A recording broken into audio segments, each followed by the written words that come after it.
name Boromu or one or give him arrest. Even MJ when I had a problem, I didn't even know nothing. Was a no, Uneji, a man who carry police, a man who carry security, a man who you a man with police, a man who a man carry security, men everywhere. Everywhere. Hannah, move. Come on. You videoed me. Governor Ogechi. You think I have let you go? Even I'm accused. No more and erase in that pop ego. More Ogechi Okeke Njaka. No more and erase. Just to tag my name. Just to make no. You look at you and make it them lies. Lies. Uno come on here, Patriana.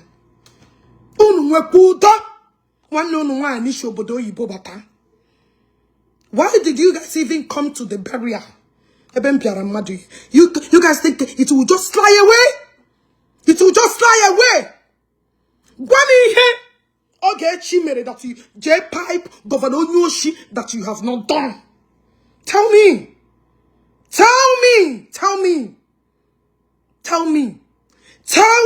what I did.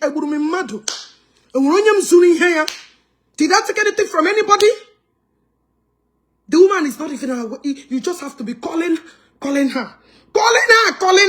Manipulated every JPAC.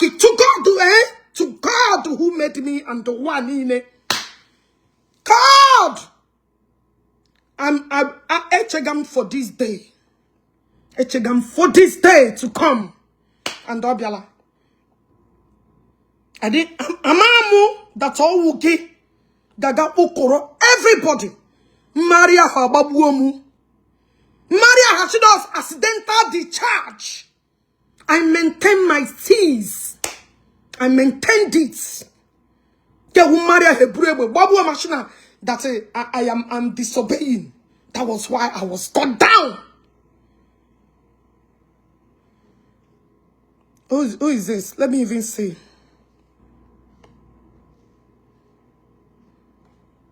Thunder Bobo Page Team. I shall one nigga money me born moment. Let me block you. Come on, sus out of this place. Chineka one nigga one nagokon. Thunder fire anything that get back to you. Thunder fire that a shower that get back to your mother. Chineka gone.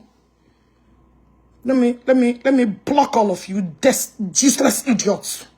Chineke bone on. Chere. Ibu bawa negi. Bawa that hopeless thing that monogen. How can I block this idiot? Let me block you. This place is not meant for idiots. Go to JPAC platform. Chineka Wogokum. All of you guys are even too generational. Get out of here. All of you guys are not collecting Ike. Admin, do your work and filter this good for nothing piece of shit everywhere. Filter them. Who know where I am anything low ha. Come on, and we went sobu. Mamu no the men evil perpetuators. Admin, do your work. Do your work. Be fun. Somebody alive. Do your work. Black one, all these idiots. You have any platform to go and render your useless comments, not on this platform. Chineka Pogano. Guys, share this video. Can be don't play where you know some JPAC aggregation. No matter how much you paid all these content creators, that one day the truth must prevail. I told you. Keep quiet. Let me block you. Sage again. I don't start from Negi. Let me block you. You know, you don't have any right to come here. You can't tell me where to start. Admin, what are you guys doing? Where are you guys? Block all this unwanted. It got a bit of a moon. I have not started. JPAC, plan the people will be about planning and poison in the restaurants. JPAC, you and your colleagues planned it. Iberian poison. You hired the people. Just that God to save through my head in Nigeria doesn't mean that I don't know what You plan. One of your colleagues make video the other day. No one. No one gather people to come to Newi. Josuka, take it. You came out and told people that my father raped me. I have those videos because what I will start to play it. Do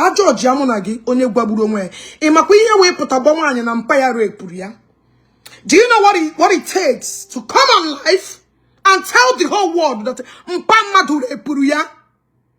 do you know what it is to use disabled children before? Inside. Do you know what it is? My father that is a professor. Na my father. Then I replied you.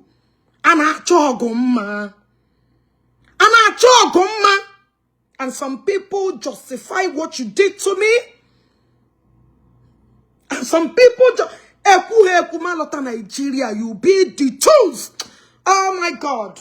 Oh my God. We have a long way to settle our differences. Oh my God. Some people are put shit at what you did, they okay. JPAC. With the governor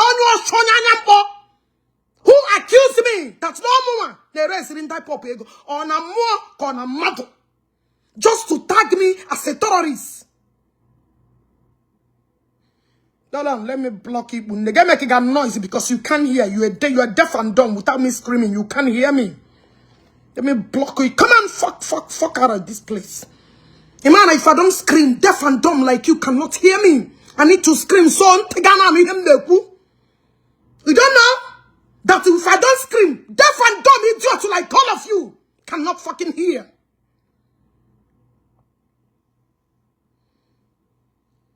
Yeah? Hold on. I block your destiny. Fuck off for it. Fuck out of here. Shinga for his son. I don't have my buogini. Get the fuck out of here. This place. Okay. Let me block you. Monkey, you can't even make a simple sentence. Oh yeah. Go to a banner phone no tule. Shinga for this program is not for you all. Where are they? Admins, where are they? Admins, where are they? Where are you guys? Where are you guys? Where are my admins? Guys, now share this video. I'm going to play me. I'm going to get pipe. Na yeni mere. I'm not put no Ogechi must because Ziggy Saga repost those videos. Repost those videos. You that they brought Atubo for you to make your fucking statement. You couldn't write. JPAC, he couldn't write common statement here. There, he has to start calling him an Onya am witty. He take care beyond. Onya could not write statement Atubo. Iti, imregigine. Na edi karashi, na mwa jari bunde made. Edi karashi, na mwa na joyashi. Mwa kemishi na mure puru munko. Jugodi idiota. Let me because not replying no fucked up idiots. Not replying no. Oh, planning no we kushimono. Planning no we kushimono. Awumbo buru ko Japon. Awumbo buru guys, I got some little problem with my network because awumbo buru ko Japon. You want to go? Une channel all go. Awumbo buru ko na Japon. Bakachi. Good. Mbajibagi cho Ogechi mere gigini nupo. Ikuru gini. Hema we bia monitor mo Ogechi ono nupo mo no hu nupo. Gapota. Nwoke na nwoke bere ahu no no. Muna gi. Yes, ebe ikuru na nwoke na nwoke ibe ahu no no. Muna gi game ya. You know yam baraki? Ewa musuyu ade and oh Skibo, I don't know why you guys didn't know. Or I know you guys know. But a lot of you. Let me always reply these idiots. Can block her. They don't need to be here. None of them need to be here. They don't need to be here. Always tell me, let me block all their generation. They can only comment page. I'm not saying. But as far as I'm seeing every page, as far as our page I come no, you guys do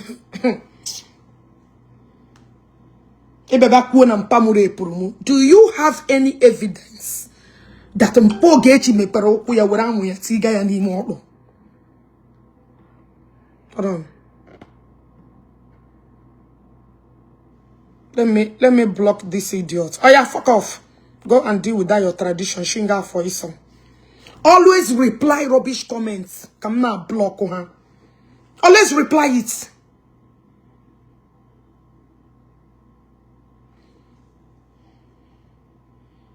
Now, I want to start my program. Guys, please share this program because that's me start my program.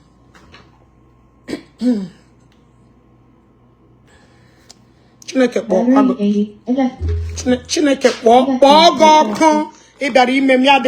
I was lying against you when you knew that everything I started in Ogechi, everything I started that you told me, well, but before maybe top about lawyer, this lady like yes, of course I like him trouble. That's your useless mother that gave back to you. That are a hopeless man like you. I block all the idiots. Now, you want a lot of big men that I have not mentioned. But lawyer I'm trying how to be indirectly mentioning them. People get this JPAC. You will seek a lot of biati. You can only deceive people for so long. The truth must surely surface. Now, let me play what Skibo Comedy said. What I want to play it. I am not surprised because you know that you are my enemy and I know that I am your enemy.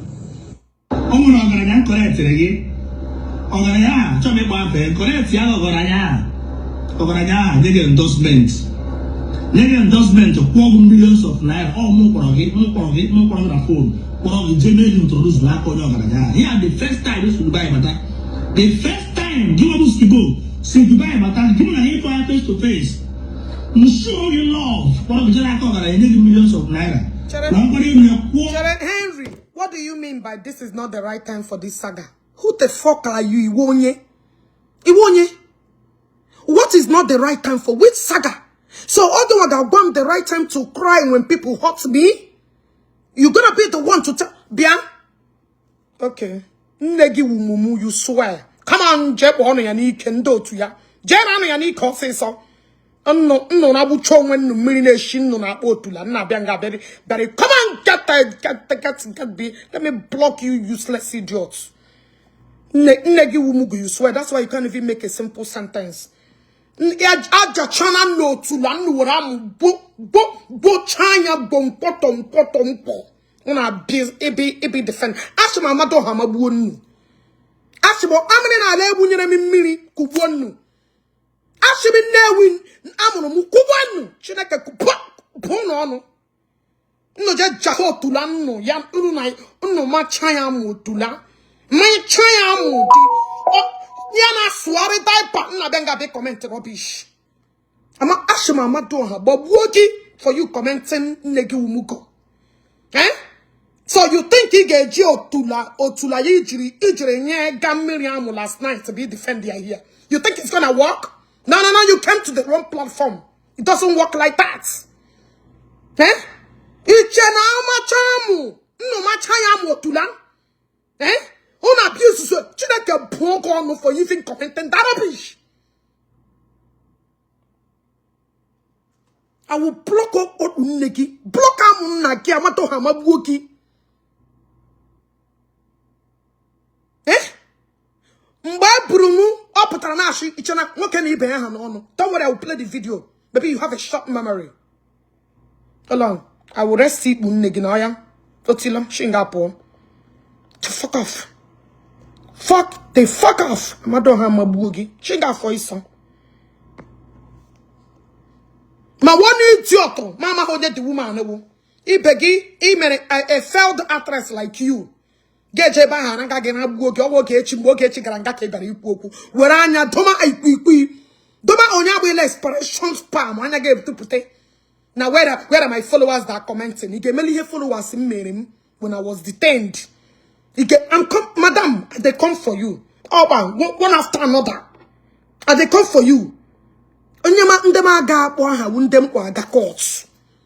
Man manantum dem you will not see me reply them. But them much wuru no pa e ba court wo my biton. Eh? Imananya ikwi. Mana onya be respiration spam JPAC imo. Eh? Anya ga mo hia me onya confused. Me onya control ga brain ya. Do I know you? I'm among you. Why would you mention that? Where are the followers that are commenting? Followers are here now. Job Woki. Can you do what my followers did for me when I was detained? Can you do it? It's now one time who came and they sag don't do sag again. Come on, get idiot at the age of 50-something years or at the age of late 60s. Nobody is pricing you down on a social media. They confuse you more than anybody. In a BG, madam. When you buy markets, you look for it, and I will sell it to you. I will sell it to you. Also, shige jera inspiration spam ya mo shage pamkuram anya nele gimana show we komado chineke progono. What have I got to do with you? What have I got to do with you? It's a gym around program when I was down. Even if I got it all wrong, why would you fight me when I was down? Have I ever crossed your motherfucking path before? Why would I use you to fight me when I was down? Amusu. If I been your advice when I was down, to tell me where are my followers, where they posted here, come and sit up, comment to Buaji. Come and say commenting. Nobody is even saying good thing about her. Madam, when I will start with you, let me see people that will comment good thing about you. And you quickly, and retired desperation spam like you. You can be with the money. You don't want the money, I'm at the same lane. I failed that dress like you. I'm going to go back at the same lane.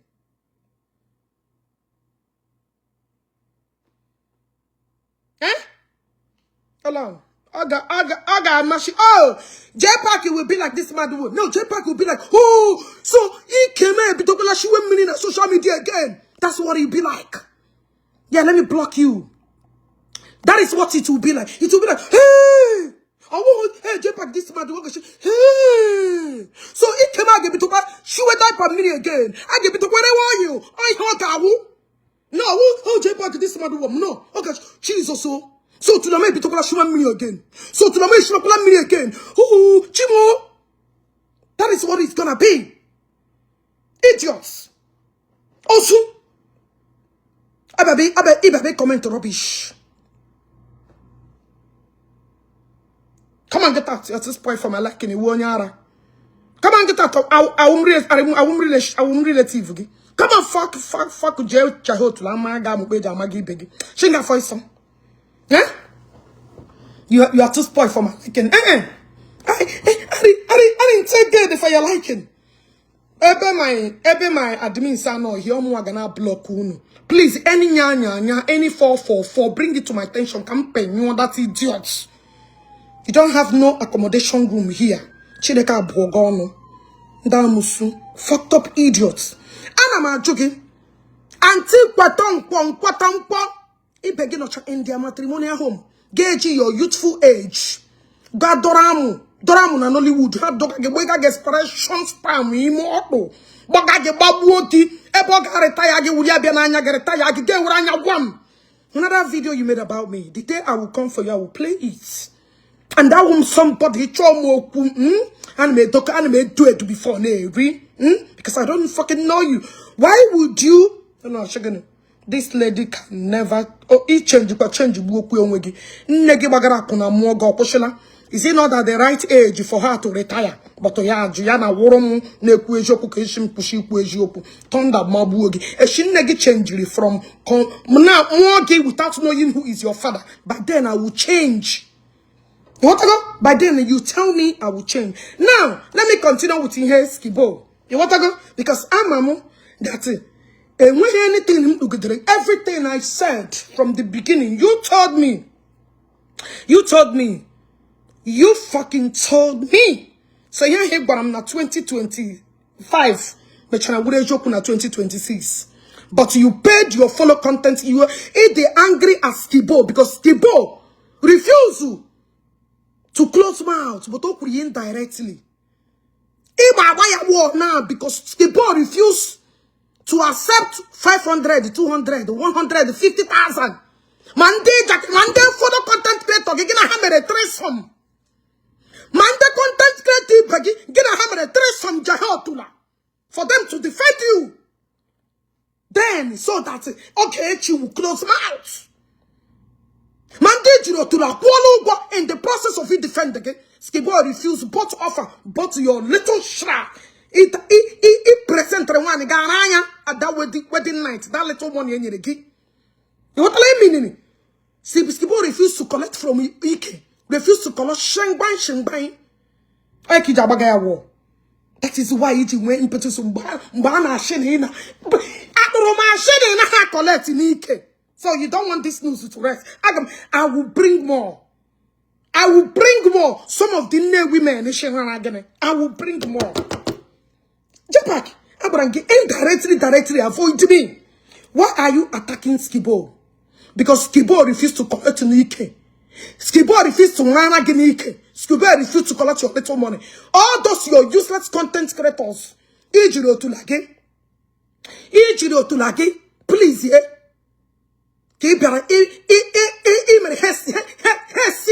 The truth. You lied. Itugashi. You want to go? Now, let me proceed again. Somebody now say, I get it happen. Have you it happened because Biaka? It happened because Biaka. Is it because I have not started coming for you? Even I got my video because I'm on name do you wanna invite? I'm with the video be more Kuga President Tinubu. The something do you want? They need to arrest you because you're not supposed to be mocking your presidents. They need to arrest you too. Don't worry. I question no more the video arrest. I will push you on. You need to be apprehended. Because all the same video can do one woman, mega invite. They need to invite you in Abuja. Because you have committed a lot. And our mock President Tinubu, why would you mock President Tinubu? I need to bring that video to the public attention for them to know that your ass should be apprehended as well. Chineke Bogonu. Useless idiots. Is it not the same video that D1 woman, AJ mega invite on Monday? So you should be invited as well.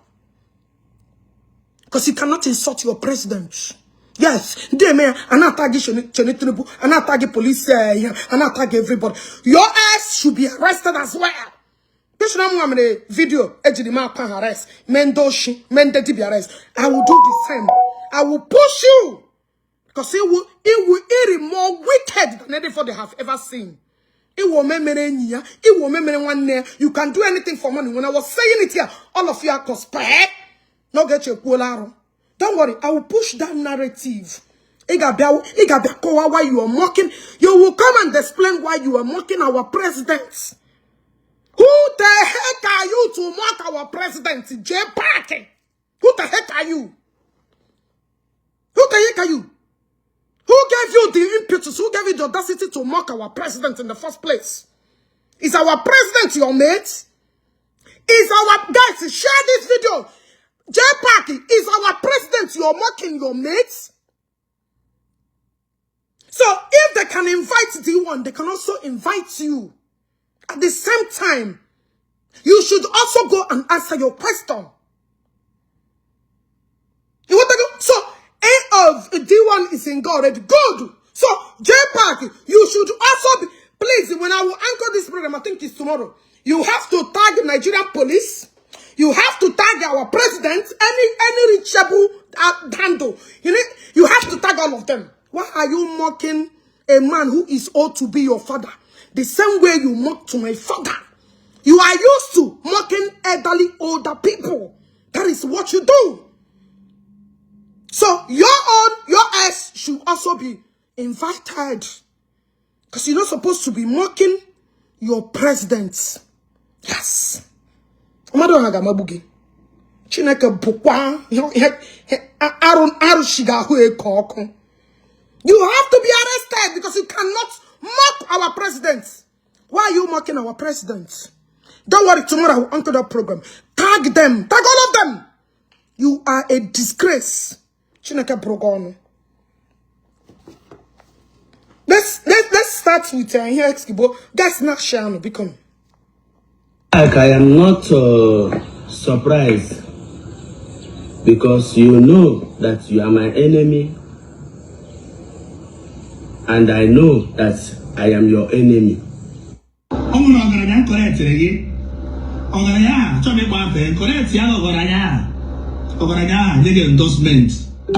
Endorsement of millions of naira, all more on the phone. Introduce black on yeah, the first time this will buy matter. The first time you want to go see Dubai matter, give me a face to face. You show you love. What of the millions of naira. Now, what in a poor plot of land. Madam, bring what issue. I know the people are driving a social media. JPAC and Abonzu, JPAC and Abono. When I'm going to have 24 hours, you do not come at least for the fact that this guy did rent the hair, not in a connection. He put her then defend the owner, her friend. Managane show Fosaga. We don't do the same thing. Or him the charage. And then get expect to get haram. And I'm calling on that billionaire. Let me block onya aramono. Ne may adopt. I'm sure onya arahomono gene. We hear back again. Oh yeah, fuck off. That's idiot to say when I don't start again this 2027. If you comment again, if you dare comment again, Chineka Bogon from throne here. Don't dare you. Don't try it again. Me emene ka hono me ada. Anwa pala anwa try it again.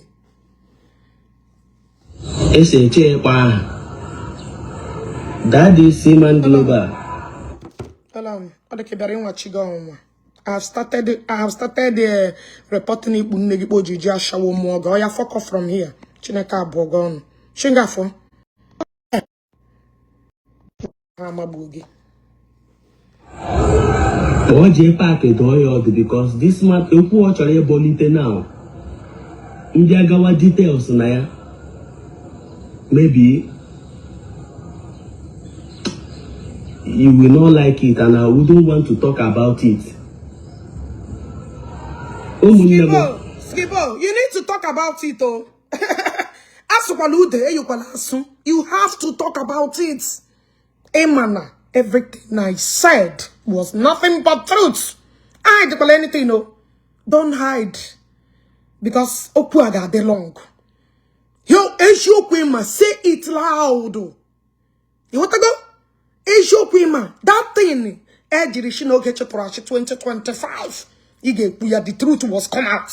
I told Bamshi, we will talk about it.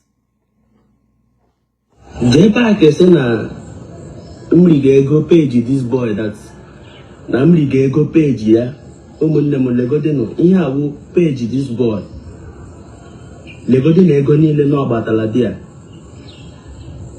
Unu amanya Facebook very well. Legodin me ego no hono. Edere paid. Zion, pay attention. Listen. Pay attention because I get potara here. Pay attention. Zion, pay attention. As you are listening to this, you are learning because your name came out. Because every girl where I go these people in the go. Why don't you give me money? Or because I have a mupo. Kogene. Either where I go in a JPAC go for what? Your name came out here. Or I will saga you too. Anybody not my own money to support you. Anybody not go. So aha gị bịrị na here. So ị na-enyecha nye ma Skibo nye JPAC naanị mụ ka ị hụrụ na-enye ego. So ego hara m mma. Pay attention and remain silent and listen. Aha gị pụtara here.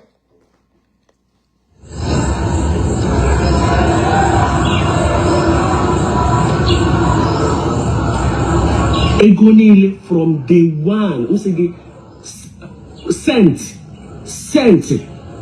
And make it that boy in the aspect of all this app, TikTok, Facebook, sent Ababen accountum for Naira. In the aspect of Facebook apps, 1 Naira, this boy have no as an Emekibe, I say Facebook Okorogwa. So JPAC, I didn't surprise him because look at him. Who is this idiot you have passed it? Come on, Shinga, for let me block you. Come on, get the fuck out of this place. Come on, so foggy here. I'm gonna I got even at an age, but sometimes I'm not on social media.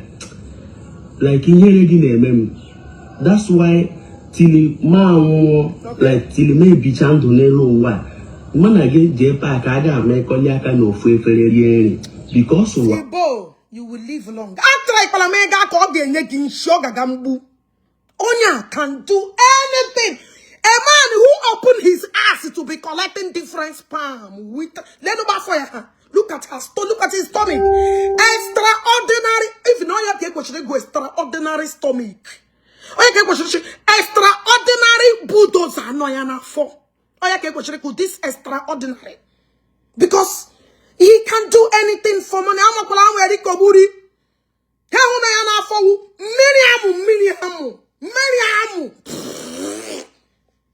Nothing to write home about. I'm one bomjina shoke. One yemono kweshiri me fate. Odwala mbomona. Nene na for can't you ask question? Nene na for. Somebody about to tell me, Ogechi. Nene sashini JPAC for. Nene sashini for. Nobody will. Let me tell you, everybody avoid me. Avoid me. Because my go for the only shit, but I am accused. The one arrested in that pop ego. On a mock on a matter. To lynch me, na Nigeria. And you want to come and talk rubbish. Don't cross my path. Or my help with JPAC. I can take it.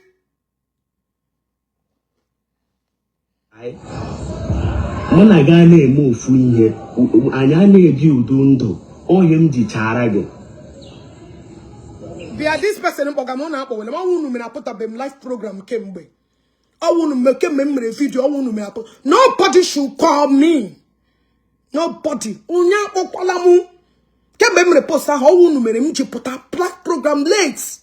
Everybody should avoid it. I'm life, please. For now, you program can in our life. Avoid me. The only good thing is to share this program. Share. Ona nabia wamu JPAC happily buko biaka. Or happily my daddy aka. Or happily evangelism come put out before Kuroyoku. Why would I leave JPAC? Why the fuck should I leave JPAC? Or happily daddy aka. And somebody want to tell me to leave. Leave who? Leave Akwensu, Amusu that can damage someone and make shit out of it. No, but the highest thing you can share this program because the war here 2025 has started. Make know they call me oh try me peace when I got boy afan. The only piece I know that you name is surgery now afan. Bobby and mini spam spam. That is the only piece. If you want peace, go and socialize that fat million afan. That is only peace. That is all. I never on desire and wait. Let me filter you out of here. The Zion bukwe Zion ahụ magi ma amu. Okay, I talk too much. You're not supposed to be here. Ka open happy shigente. Because ebe defan dom we ezuhu na go wumu aga egbugi. Shinga for. Fuck off. You want to go? So, listen. Yes, I'm a wounded lion. Yes. I called myself a wounded lion. That is why I said, avoid me directly or indirectly. You are right. Complete wounded lion. You are right. That is what I am. You want to go? So now, the only you know number one, check the outstanding doctor's report. Outstanding doctor's report. When he was in China, he promised when he returned to China that the lab. No make your post. Where is the lab? Una give you that I gaga. Ye another thing, cause hit yana how can a man be sweating like Onya so much trouble now? Barunu now was spam that is coming out of our way. Think you when I told you guys that all many spam that was coming sweating like a he go target about Christmas. What an acromishi. No, who below everywhere. Yana sweat, one yana sweat. Why wouldn't the woman sweat? We were in a mini spam more console from through you. When I get penetrated the other side. They didn't even know that sweating. Why won't they sweat? So nobody, the only piece who get me number one, I get a result to learn. Yeah, result I checked since last year. He promised to do it. I'm born on a plane, no. I promise you, I'm born on a plane. No. Show madam be coming down. Hold on. Let me block you. Let me block for even saying coming. Okay. I'm bound to again so that you will not. Okay. I don't. Okay. Hold on. Let me mumu unegi. Kege will block him. Kege will ban them. Let me block you. Negi will mumu. So like digo mo omunde soga collect na no tule. It's not a business. They can only flex their muscle on your platform, not on this place. I may be till ya. What now? In an appointment that I'm gonna give, please, you guys should start asking him about that result back. Shia, now doctor is still available. Yeah, Bedubo, Mashia, what about the result? Yeah, Frebalaga. Joya Madrumia, the result, Mission Amana Game. Joya, Ogechi Okeke, or Juriashi, Gini game, na result. But if you come back, Johnny, I get him Ojiho Tule when I was requesting for it. Johnny, when I was requesting for it, that is the question you should be asking him. Result of social media because I'm not under detention. Social media now, Mariano. So you think you run away from that result is a lie. I'm back to ask you the same result to 2026. Yes. You gave me that thing. You said it. You made the post. I'm going to take the post one. Okay, I know the tire. Don't worry. Mbe JPAC biara bomu that's an Ogechi na mmiri. Iho ya otaya ho. Ozehu otulano shino otulapa. So I will not avoid anything to that. In fact, I'm a journal me spam nobody can. That like possession I got social out of our fire. I'm a journal me share. What to go? So in a Colorado Beach, fuck off. I will may throw you out of here. I don't have business with you. You want to go? So now, result number one result. I got wrong here. Number two, I got back kowa. Iheni na Skibo na kowa mo we joke mo wash. Because like Skibo kuru, it's so homonuka hotel. You told me. JPAC told me has become truth by 2026. Let's continue. So kind of dirty things you do, I cannot do it. Did you hear some kind of dirty things you do? Skibo. Did you hear some kind of dirty things you do? I can't do it. Skibo, what is that dirty thing that JPAC does? Skibo, what is that dirty things JPAC name? Madam, cool down. Face your work. Let me block you because let me block you. Only let me bound you. Okay, despite that, when I upload your comment there, let me bound you. Oh yeah, Otila, you want to go? Just so because Skibo, what is that dirty things? What is Ogechi, go and eat negi get arrest first before me. Oh yeah. I'll boss block it negi before arrests. Oh yeah. Fuck off. Oh yeah. Otila. You want to go? What is that dirty things you do? We want to know. That Skibo refused to collect from Ike because he's too decent to do that. Skibo, because give me that dirty things JPAC name.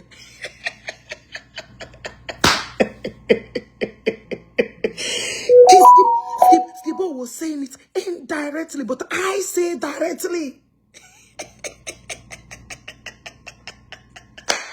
Skibo, what is that dirty things? That thing on my head, on the content creators on my head there. What is it?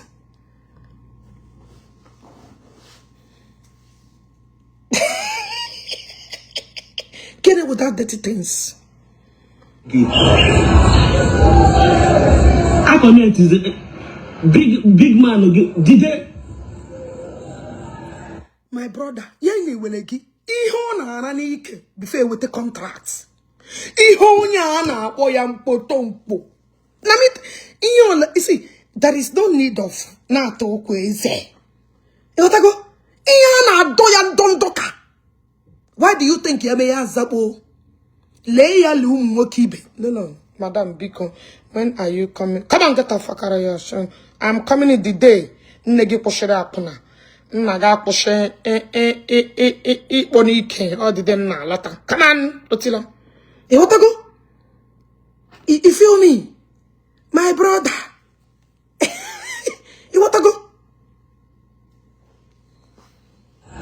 When endorsement deal, when I asked can they know that this endorsement, immediately millions. You are the man, you are the real deal. Skibo, one accolade for you, you are the real deal. You are the catapoosh. What I go? Oh my God, I'm trying to make a video. That's boy. Skibo, welcome to my world. Skibo, I will also fault you in one way or another. You remember when I helped some useless people ban a promotion? But I will leave you for that one because you're not my targets. Targets. But I just want to chip it in for you. Did you remember when you attacked me when they brought that Ogechi Onyem help channel? Did you remember it? Then you came after me. All the same thing now that you're receiving. Did you remember me joining crew that that is how it is. Help the poor, they will use you. When you help a poor person, that person will use you as a problem. But then you guys did not understand it because I was the first person that started rendering help to the poor people. I was render my help to people when they beat for reason. People destroyed me for no reason. You are number one of them. You came out and you started fighting me. That was the first time I'm gonna give you a problem. But Oga come mash. Oh putronye. No, let me block you. Again. Come on, so soon out of here. Guys, because you're like commentary rubbish. Give me mama. Now you can feel that our poor people in Nigeria, they are very ungrateful to efforts. Help them, they will destroy you. Help them, they will fuck you up. All the manner you are feeling it. All the same way you beg that time. Screamed that I'm innocent. And when you really care, only that I came to help people. Only that I came to help. I didn't do anything wrong. Okay, block Uche now. Where is the idiot? Oh yeah? Otila? Why wouldn't I go to US and rejoice? Why wouldn't I? Kidnapper, why won't I go to US and rejoice? Obumano, why won't I go to US and rejoice? Amusu, why won't I go to? Let me show you. Because I block like I know you keep busy. Osu, Amusu, why won't I go to US and rejoice? Amusu. Ndabu nabale. Ndamusu. Kidnappers. Eh? Why would I go to US and rejoice? Una plan no work. Women's people, give me the magaga US and rejoice. This was my only survivor. And I'm proud. That is, he saved me. Because una plan didn't work. Ona choka tompa. Get it in here where there is no security. I am so glad I'm back and I'm telling you, yes, I am happy. We are justice, always prefer. Yes.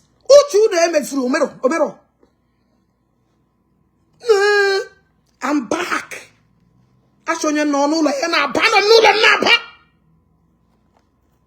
Yes. I don't know. My hope, my life was restored from the hands of the devourers like all of you. I have become secured. I am peaceful now.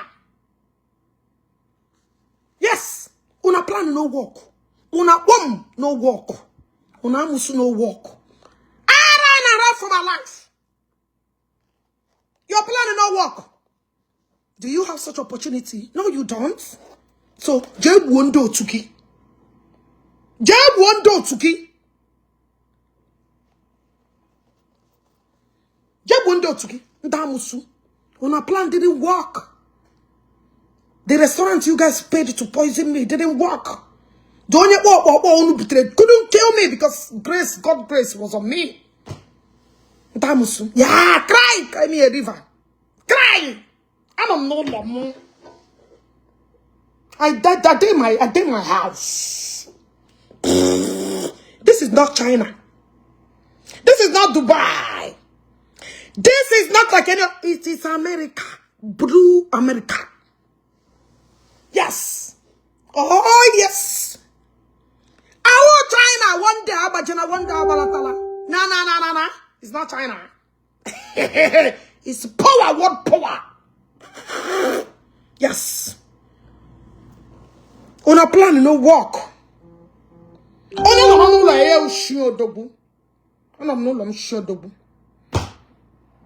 plan no work. Damusu. This boy. Nego ni no abatala dia. Unu amanya Facebook very well. Legodi no me nwere ego no horo. Edere paid.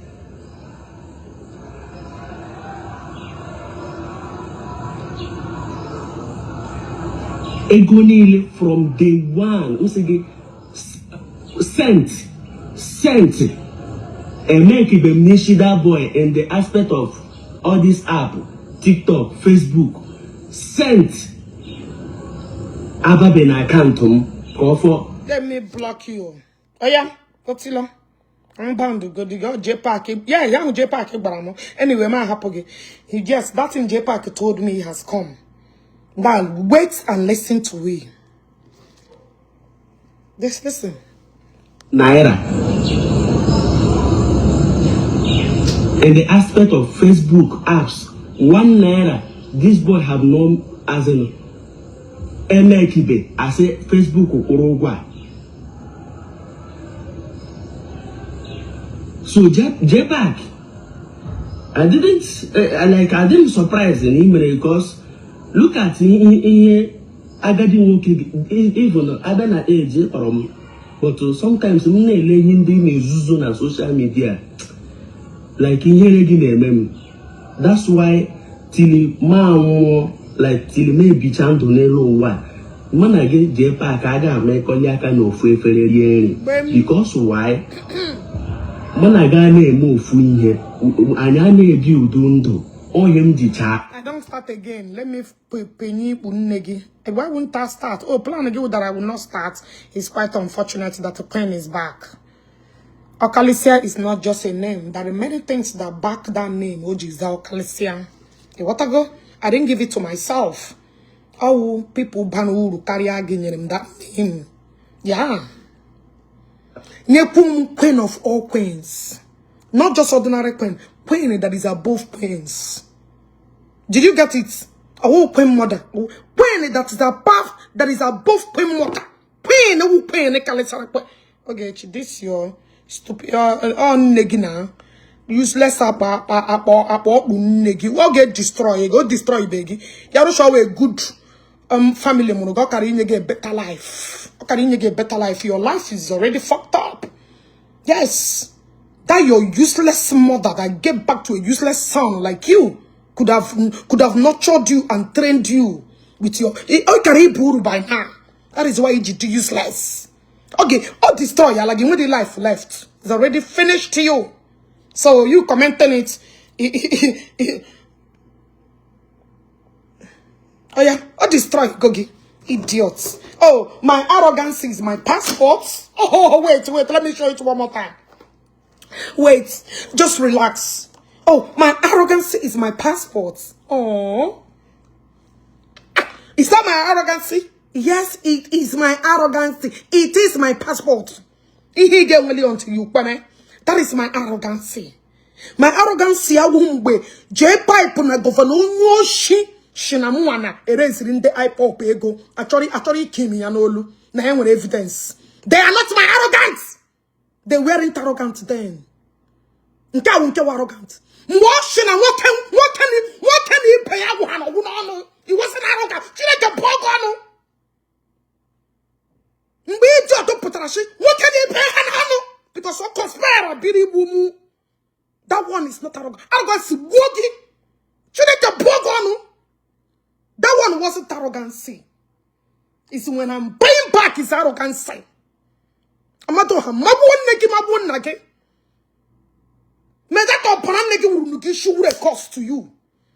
It wasn't arrogancy. When all of you cook up,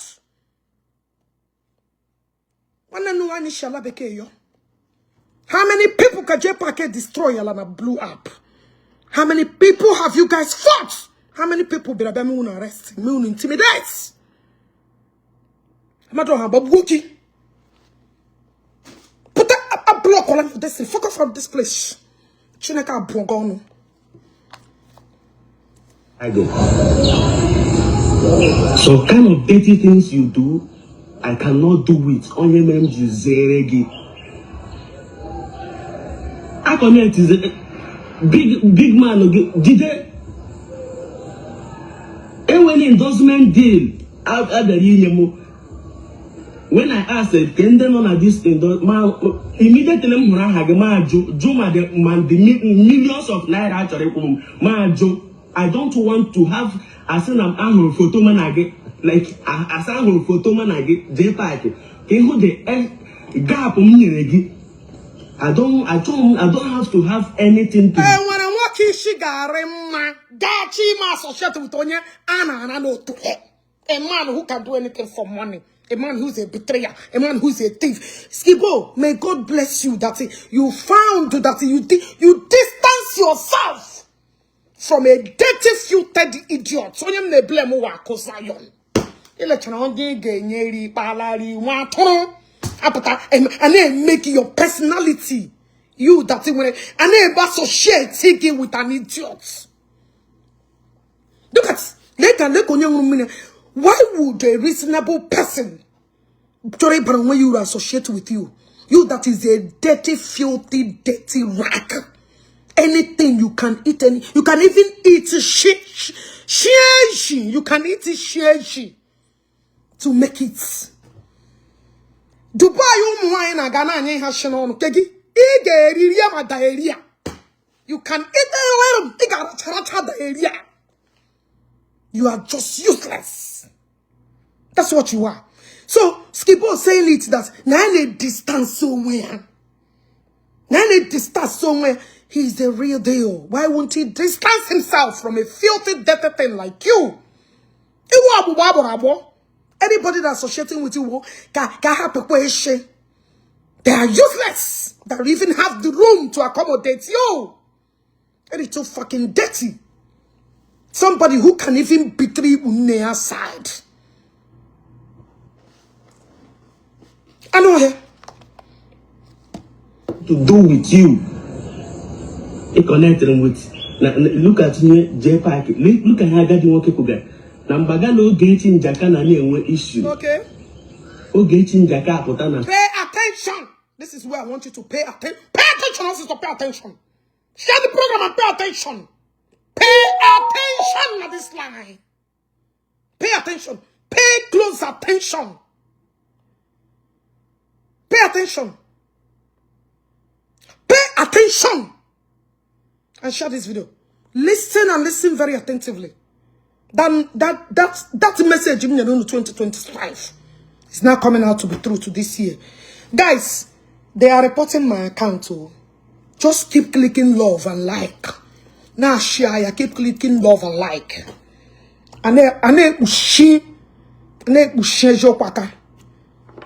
JPAC, I heard that. That is the truth too. Even Nanewi, she was saying it.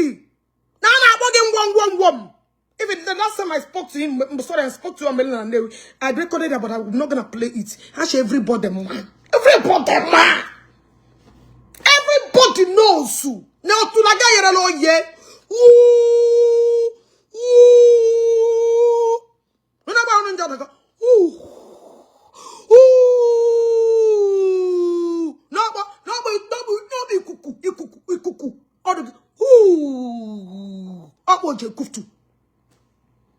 yeah. Where she go to Leko?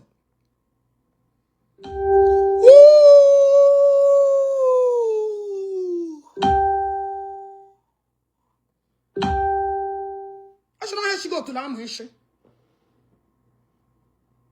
Pay attention. I'm going to get away shopping. And it's my time to do you anyhow. Also, when I you didn't listen. You didn't listen.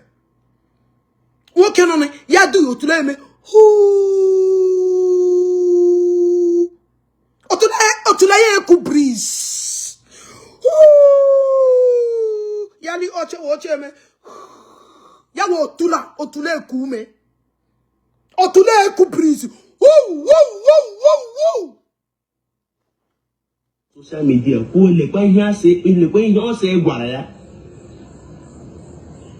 And the mention na ahamo na ihe aha ase gwara ya. And you and I know that thing Ogechi kwuru is nothing but the truth. How did Ogechi know that we went to Enugu? How did she know that we were in a hotel? Hey! O mezoro miya Chineke mezoro muya. Ono nampana ihe no na nzuzo. Can somebody say hallelujah? Oh, kuruyo. I know I'm a woman. Now tag him. Now tag him in the video. Now tag him. Share what is going on. Meje, I hardly listen to long videos. Because I do fast. I mean, I'm shouting because so let me close it now. I am fuck off. Otila. When I'm done in unblock, don't unblock them. Never you ever unblock them. They should create a new account and behave. Oh, me zola yo. I'm a big who sister Chinyere. Because send me that song. Go. Anwarum choro kampo 1 2. Oh, he get God the boo. Aga ime anwarum choro eligwele pamu.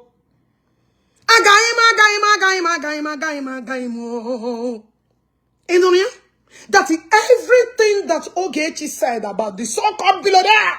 That is, how did I know? Was I there? Someone got a contract and then was signing for content creator. Someone got. Do I go with you? And I'm not soon trying to contact a bag and sign content creating business. How did I know? How did I know that you guys went to Enugu? How did I know that no ship or no